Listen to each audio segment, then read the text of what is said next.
Hi, everyone, and welcome to our 15th mini mindful moment about how you want to create change but can't because of others' bullshit. BS. I am looking over here at the event on LinkedIn and just seeing if it's coming on. I'm going to trust that it is. I want, as usual, to share some slides with you that give you some background before we go into the mindfulness practice. So let's go ahead and do that now. Okay, so again, today's mindfulness practice is it focuses on how you want to create change, but maybe you can't because of other people and the hoo ha that may be going on there. So I am Karen Tax, an executive coach, business consultant, and I focus on leadership, culture, and strategy. And I've developed this approach I call IMX, with which I use IMX to guide leaders at all levels of organizations. I really, wherever somebody is willing and wanting to take some initiative, I love to work with those kinds of people and to help them discover their inner genius and wield healthy power. That means power that's not dominating, but power that unleashes everyone's power. And as a result, clients gain confidence in their value, create new opportunities, earn more. I like to think of it as meaningful work and profitable work, and develop the capacity to navigate complex and demanding situations while also creating agile work environments where everyone can win. And when I say agile work environments, I'm not talking about software agile approaches. One of my friends was like saying, Karen, you got to be like really clear about this. So one of the ways I do all of this is using mindfulness practices to develop leadership. And in the case of this mini mindful moment, it's influencing skills. So those of us who are leaders, and actually I want to make sure I get to you all and your questions, but I'm gonna give the problem here first. Those of us who are leaders and entrepreneurial and creating change in the world can get very impatient with the BS of others. So the BS that I personally get the most frustrated with is people that I would describe as bureaucrats. They can be kind of like us technically minded people, but they tend to be rational to the point of being mechanistic and transactional with very little relational and emotional capacity, where the focus is getting a bunch of stuff done, like do, without looking at the quality of the results or the quality of the experiences that you're creating. And oftentimes, suffering seems to be their standard of success. So I have very little patience for this kind of BS, but what can I do, right? And please know that if you are like this, that's perfectly fine because that's how all of us start out. It's kind of in that, oh, it has to be this certain way, especially if you're an expert or technically minded. So let's get to your questions because I really want to know what is the BS that drives you batshit crazy in the live comments. So I want to know what, and let me just see if I can get in here. Yeah, nope, I'm not able to get into the event on LinkedIn. So I'd love to know what is going on. And you can also comment after this live event where the recording shows up, which is on LinkedIn and YouTube both. So, first, it's really important to acknowledge that what I see as BS in another person, it's very likely it's just them doing their best or addressing what's important to them. Like we all have very different perspectives. And what I want to address here is maybe a general assumption that what you see, what I see, that you're thinking of as BS, you're probably judging it as a waste of time or some other negative consequence. For example, I'm going to go through these things of what this can look like. And then any questions, please put those in the comments and I will address those. So being frustrated with something is a waste, could be seen as a waste of time. Like you're supposed to keep calm and carry on, right? That's what we do as rational people. Or maybe chatting about your personal life is a waste of time because speed matters, right? Like we want to get this done. Or being childlike or playful is a waste of time because work is serious. Gossiping is a waste of time. And that's where issues are not being directly addressed with the person that you're frustrated with. So I just want to ask you to be really honest with yourself. Does the BS that you're seeing, does it feel like a waste of time? And if not, let us know your complaint, right? If it's in a different category, I really do want to know. So, one of the most important things that I do as a coach and consultant, I think of myself as a trail guide. I help people navigate BS, both personally and in the organization. So I remember when I was getting my master's in organization development. I got this at American University way back when. I was told at that time that OD work is organization development. It's like dealing with BS. It's not glamorous, and it's really like looking at the underbelly of life, like the things that nobody else really wants to look at. And my dad actually worked in a steel mill. So I have a lot of respect for people who do unglamorous work. My dad could solve any problem that was thrown at him, electrical, mechanical, interpersonal. Like he was, people had a lot of respect for him because he made a practical difference. And that's what matters to me ultimately is getting to whatever it is that is getting in the way of us being effective. So, what I've learned after 30 years of doing OD work is that there's usually gold in them that are BS. And by wishing BS away because it's a waste of time, when we do that, we're missing out on opportunities to learn. So the question then becomes, how do we learn most effectively and efficiently from BS? Because it really can be a waste of time if we're spinning in BS circles. Yes. So the solution, like everything with my IMX approach, starts with how you are showing up. Each one of us is showing up and relating to whatever we're thinking of as BS. So if you are blaming and judging, you're not learning. This is sort of one of those mantras in coaching that we come to say is if you're blaming, you're not learning. If you're judging, if your focus is out over there with others. So there are two leadership capabilities that I want you to keep in mind when navigating BS that will ensure that you learn something valuable and make practical progress.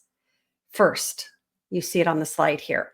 You'll need to make sure you're showing up in an open, curious way where learning can happen.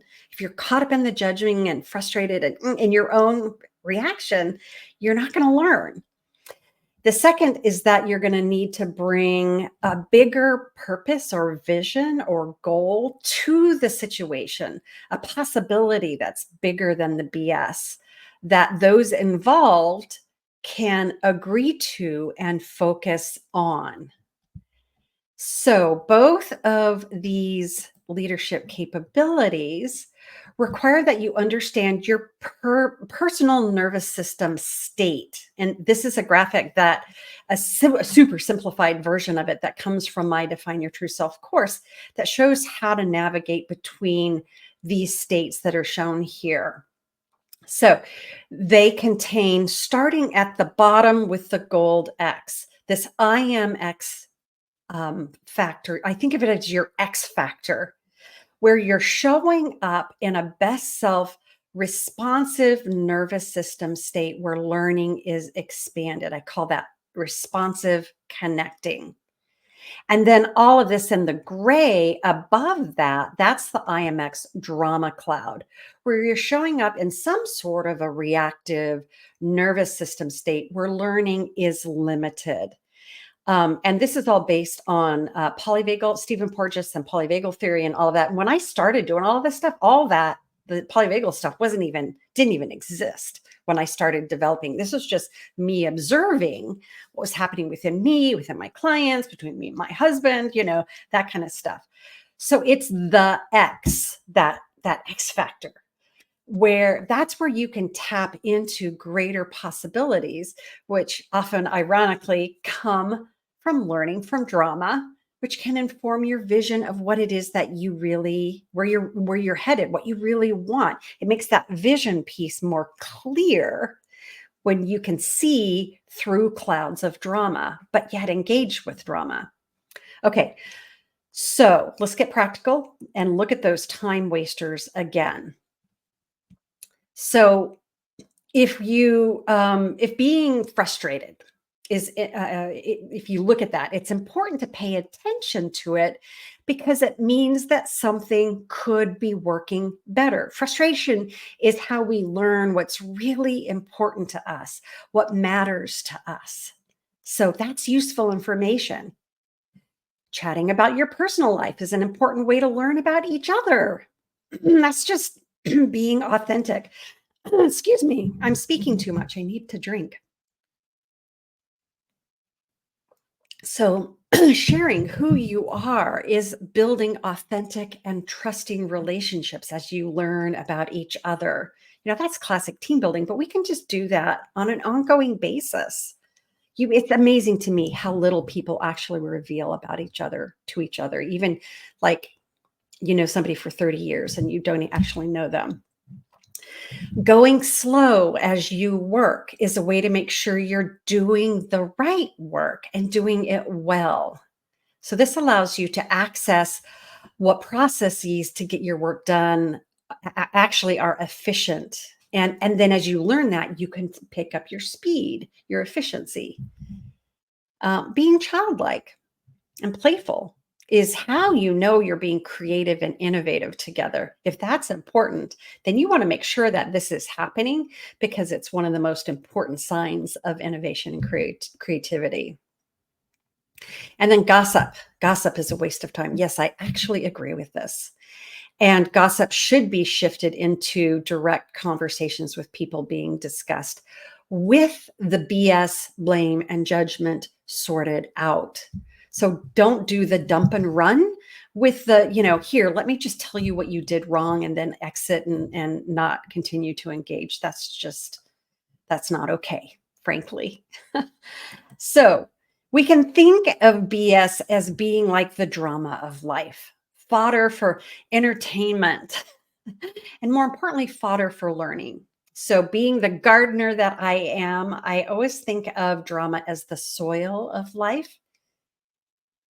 It's where the nourishment for new creativity and true sustainable growth can come from. So an example of this is learning from drama is one of my clients. He was the CIO of a 6,000 person organization who was really frustrated by his internal clients creating BS as he tried to roll out an organization-wide digital transformation change effort. And I came in to help him, to support him. I was his executive coach to help him sort through this BS. And he had gotten feedback that his customers were confused. And he had been working so hard to explain things to them. And things were only getting worse. He was working super hard. So I did a 360 assessment with him, interviews with 33 of his peers and colleagues, which is where we discovered that across the board, people were saying that he talked too much. It's like, well, they were confused. He's talking too much. He's trying to explain. So we drilled down into what all of this talking was about and what his reactivity might be. And what we discovered was that he was showing up with a whole lot of anxiety to these conversations. In other words, he was bringing the fuel to the situation, turning little mini BS situations into BS bonfires was what was happening. He was throwing fuel on the fire. So what he learned how to do, and he went through our Define Your True Self course to learn this. He learned how to pause and listen and be curious, managing his anxiety as he did this, so that he could really listen to what his customers were saying, and they started to feel heard. And then when he did speak, he was addressing their specific needs. So that connection, I think of it as a noise to signal ratio. The more you are in your best self, a clear signal, the more you're going to cut through the BS. Okay. So when we're excited, we who lead, we who are creating change in the world, when we lead change efforts, our passion and our enthusiasm can actually be the cause of the BS we experience. I know this is like could be a little hard. So this I think of this as responsive enthusiasm. And I will say I have chosen to kind of flame out this kind of stuff to kind of break things loose. So you don't always want to be calm and all enlightened. Sometimes you do want to use the flamethrower to burn through some stuff. So just you're going to learn how to do this. But the opportunity that you want it to be a conscious choice that you're aware of. And the opportunity that you have is to shift from being reactive to being responsive so that you can make the choice of how to share your enthusiasm, let's say. And that shift from reactive to responsive and back and forth, it's tricky because most people don't realize that they are reactive. So when you do become aware of your reactivity, it opens the door to learning and possibility where powerful catalysts for real change can happen. This is good stuff. And I like to think of like dude in this slide as like feet on the ground, standing strong and confident in corporate environments, being able to bring all of this with. So all of our mini mindful moments are guided by a tool that I created called the IMX Compass, which is based on the rhythms of the seasons and the days, which we can all relate to. It's one of the ways that I'm um, in my work creating common ground that we can all connect to. And I provide an experience of the compass in our first practice, the first mini mindful moments. If you missed that, make sure you go back and watch that. I have a link in every description of every mini mindful moment. And leading change specifically within the community of an organization, it falls within the South or community direction of the IMX compass, which we're in summer right now in the Northern Hemisphere. So this is where we're working on creating healthy, authentic, trusting, caring relationships where mutual influence and learning is the norm. Yes. And people that I work with typically experience this on a day-to-day basis. So as we dive into today's practice about how you want to create change, but you can't because of other people's BS, I want to invite you to explore ways that you can unhook from your own reactivity so that you can relate to the BS of others from your responsive best self. So you can learn from the situation and take action that will actually help create change. And we're going to start this by going back to this graphic of your brain operating systems, these nervous system states that you can be in. And I just want you to take a look at this because we're going to be doing a tour of each one of these states so that you can recognize where you are. So the places that we're going to go through are responsive connecting, that's your X factor. And then the two states of drama, reactive struggling and reactive collapse. Okay. So just go ahead and let all of that information I just shared with you wash through you. And go ahead and close your eyes and let yourself settle. I did all kinds of head stuff with you. And I want you to just go into your body, awareness, thoughts, feelings, your energy, and give yourself the gift of your full attention, you being with you. And I want you to notice specifically now your breath in that beautiful exchange that just happens without your effort. Personal, what's very personal inside of you in exchange with life around you. Noticing as you breathe, your body responds with aliveness, especially as you're aware of this happening.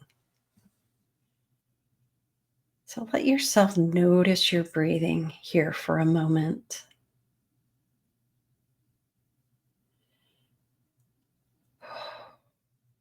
And notice the aliveness that's here. This is the gold. This is part of the gold. Notice your life force energy that's in your body. Where else is it? It's actually outside your body too. See what you could notice about your energy. And let yourself really feel supported by whatever it is that you're sitting on. Maybe you're lying down. That would be fine too. And just have a sense of, let yourself sense the environment that you're in right now. And notice that you feel safe. If you don't, make sure you're somewhere where you do feel safe. And notice what it feels like to know that in this moment you're safe and that you actually have enough in this moment.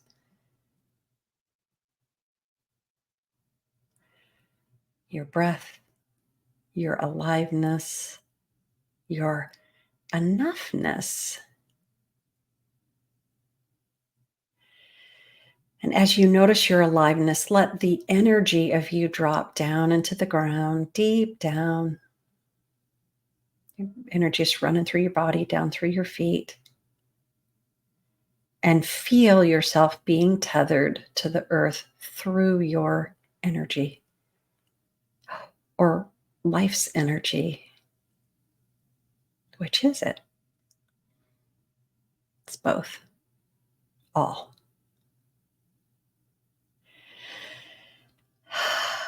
Grounding helps us feel safe and be very practical in what it is that we're doing. So let yourself feel the full contact as you notice this aliveness of you. Feel the full contact back in your body of the depths of yourself, like the energy essence of you. The aliveness in you. The more we bring awareness and our attention to our aliveness, actually it can start really amplifying. So beyond any roles that you fill, beyond your personality,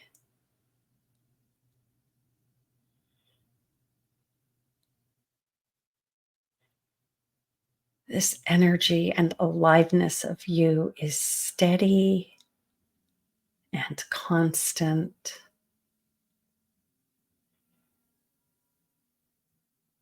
Notice how the quality, the texture of it in this moment. Just let yourself notice what your aliveness feels like.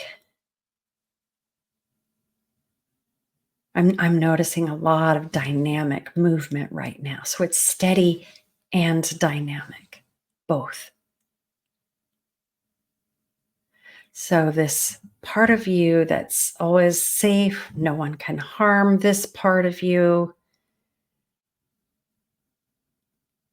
Know that when you're in a reactive state of any kind, you're not feeling safe in some way.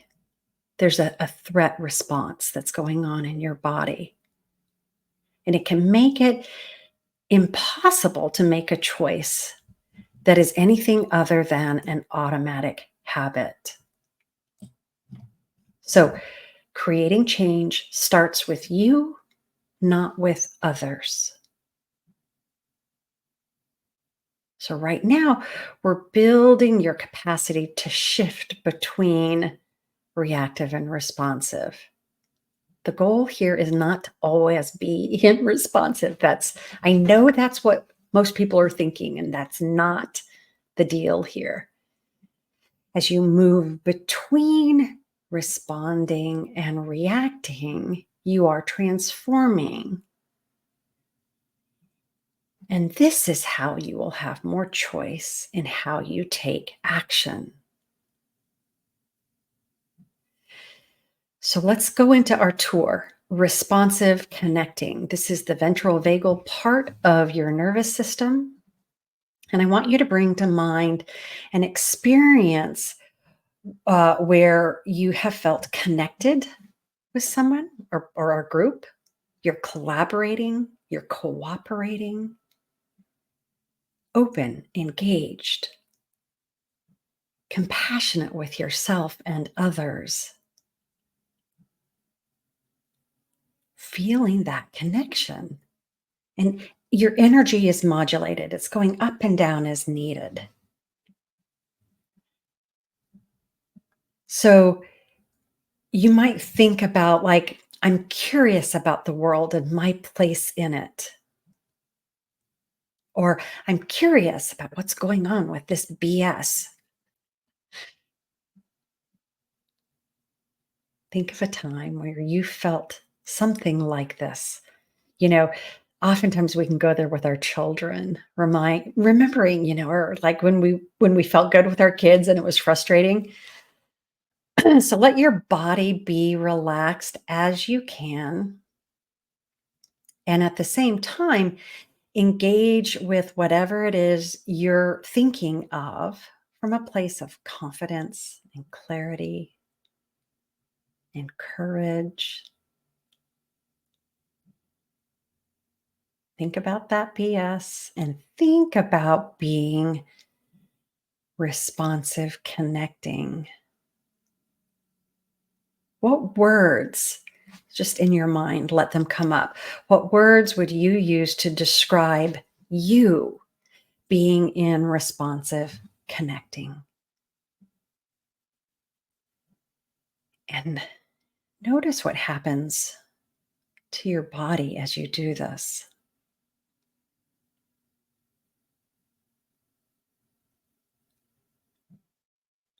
What actions do you take? What is it that you do? What are you feeling? I'm feeling like compassion for some of the BS I've been navigating recently. A lot of compassion, and at the same time, not gonna tolerate it, actually. Very clear. I'm not gonna be around it. What are you thinking or saying?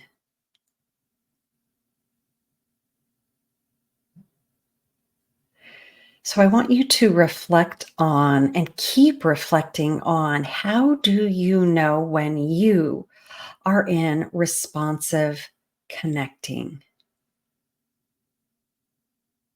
And what supports you in being in responsive connecting? Okay, now we're going to shift into reactive struggling. This is your sympathetic nervous system. This is where you go into a kind of a contraction. Again, it's a threat response. And I want you to bring to mind a situation or a time when you experienced feeling like you have to compete or control others or bend others to your will, where you might be a little harsh with yourself, with others. You might be comparing yourself with others and never quite measuring up, or your energy is up and you're creating some kind of a story of protection. And this could be a very real need. Like I've been in this where it's like, I need to protect my nervous system being around these people, right? I'm not saying that this is any of this is not legit. So it's this is a struggle that you get in, and it's also a way of discerning what your limits are. So bring yourself into a situation where you're pushing to get something done, you feel tension in your body, there's competition, there's all this kind of survival kind of stuff going on.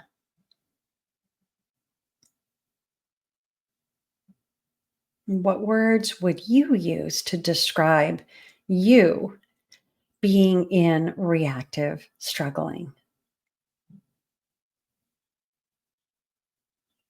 Notice what happens in your body. What is it that you do? What action do you take? What are you thinking or feeling or saying?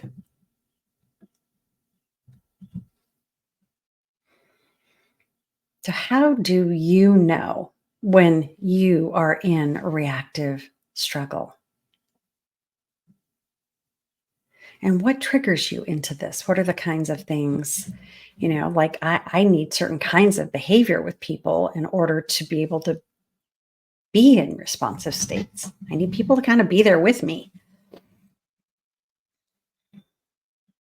So, let yourself stay with this. And the way to manage your own reactivity and anxiety is to feel it in the context of your responsive best self.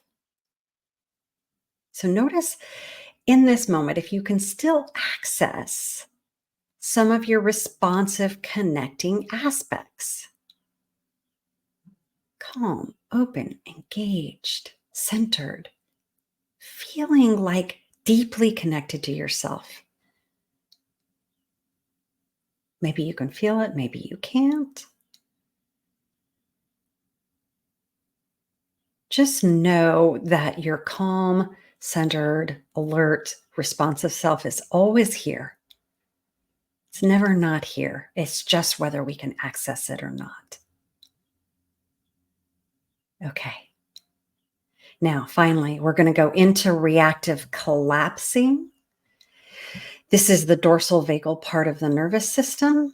And so I want you to bring to mind a time when you experienced um, maybe just going through the motions. You're like, okay, fine. You're in some sort of compliance or obedience. This is where you're actually seeking safety from threat through disconnecting. You're disassociating, you're checking out, your energy is down, you're conserving energy. You might feel lonely and isolated. Something like, I'm never going to get this right. You might even want to let your body be in this kind of state, let your shoulders sag and your muscles go limp in a defeated sort of way. Like, when do you go into this? Let your body just give up.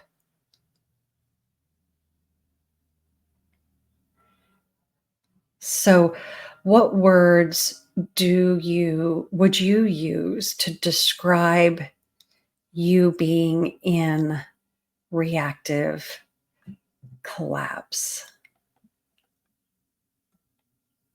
What does happen in your body? What do you do? What do you say? feel, think.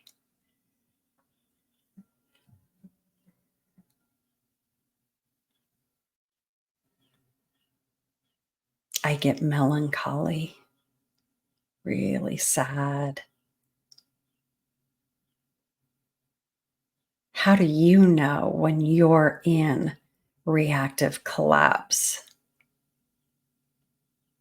And what are the things that trigger you into collapse instead of connecting and learning?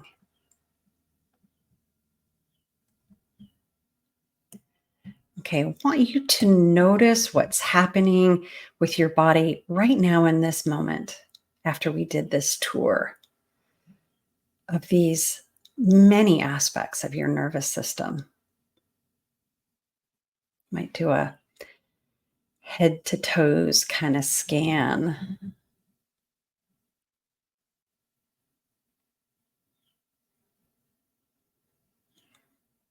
There's no right way or wrong way to feel here. I just want you to simply notice. And it's important to know that all of these parts of your nervous system are working together at all times. It's not like they're separate parts of a machine, they're part of the living organism of your life, of your body responding to life. They work as a whole. And your mind body has just simply developed unconscious habits, ways of dealing with challenges, with threats. And so, what we're doing is helping you build your capacity to know where you are. So, we're allowing these habits to be more conscious so that you can make better choices by connecting with more of the whole of yourself. So, as you connect with the whole of you and choose to navigate from your best responsive connection aspects, you will be better able to navigate complex organizational dynamics, family dynamics, how you get to choose how you want to be.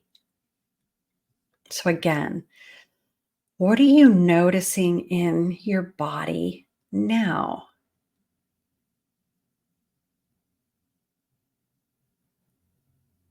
With me, it feels like we've just done kind of a psychological, emotional, energetic nervous system workout. And I actually feel more aliveness from having gone through all these things. So it'll be interesting to see how you feel. Let me know in the comments. I'd really love to know what you experienced. So take a deep breath now and come back into responsive, connecting aspects of yourself. Just in this moment, allow yourself to feel your calm. We did this at the beginning: calm, curious, open, aware, engaged center as you can. Just however you're able to do this. Go ahead and open your eyes now, come out of the practice, and please remember that the goal of mindfulness is to expand your ability to unhook from reactivity so that you can shift between these states as needed. Sometimes you want to go into reactive struggle and do the thing, but we don't want to live there all the time because that's not sustainable. So remember, you're always a combination of these, and you can learn how to bring your leadership presence, awareness, energy to be whatever is needed. And that I want you to know that resilience is an outcome of being able to navigate flexibly through these different nervous system states. So please keep practicing. Okay, so I'm going to close us out here. Again, please share your questions, thoughts, experiences, whatever in the comments. And have whatever your reaction is to the event, please share that. I so appreciate you being here. I'm going to stop it here because I've used up the time we have here. So thank you so much. Take care. And I will see you again next week with another mini mindful moment.